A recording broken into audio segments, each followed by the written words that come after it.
នុសាកន្លងមកហើយនឹងអង្គការនៅវិទ្យាល័យពេលវេលាដែលមាននំឡៃដល់ឥឡូវក៏នៅស្រមៃពីសយាដែលមិនប្រាថ្នាអ្នកថ្មីចង់ក្រោយអ្នកទៅក៏ទៅអ្នកនៅក៏នៅតែរីងរៃអូនពេលពីសំដីថាវាគ្មានន័យសម្រាប់ស្រីឡើយធ្វើមិនដេចបើបងមិនតន់សម័យនិយមក៏មិនសមនឹងចរណៃទៅបងលែងដៃលែងអាឡោអាឡៃអូនមិនភ្លេចក្តីសម័យដែលយើងបងវ័យដែលយើងសងពេលដែលអូនធ្លាប់ប្រាប់ថាមានតែបងចុងក្រោយជាគេចុងក្រោយអ្នកដែលបានកាន់ដៃអូនមិនមែនជាបងទេនៅតែស្ដាយនៅតែនឹកនាទោះពេលនេះយើងនៅឆ្ងាយគ្នាធ្លាប់ជាគូគប់តែលើជាគូកម្មពៀតព្រោះរឿងរ៉ាវគ្រប់យ៉ាងមិនដោយតាមពេលវេលាបងសែនស្ដាយពុំងារការដែលយើងបានដាំជុំគ្នា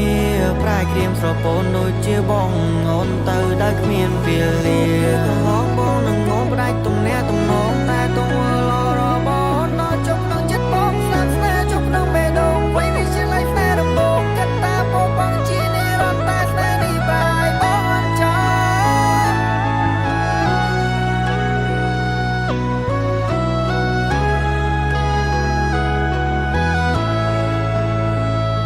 បងក៏មិនបន្ត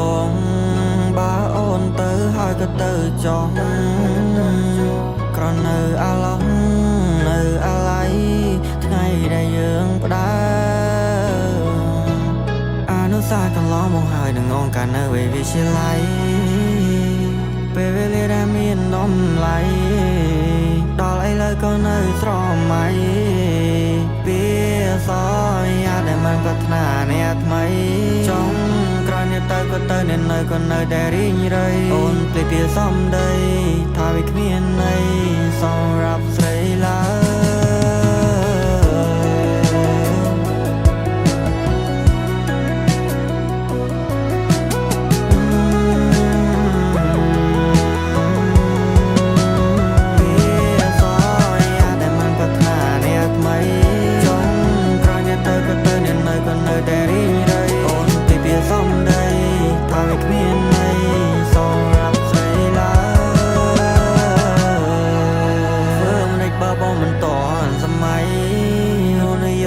មិនសមនឹងចរណៃទៅបងលែងដៃលែងអាឡោអាឡៃអូនមិនភ្លេចក្តីសម័យដែលយើងបងវ័យដែលយើងសងពេលដែលអូនធ្លាប់ប្រាប់ថាមានតែបងចុងក្រោយជាគេចុងក្រោយអ្នកដែលបានកាន់ដៃអូនមិនមែនជាបងទេ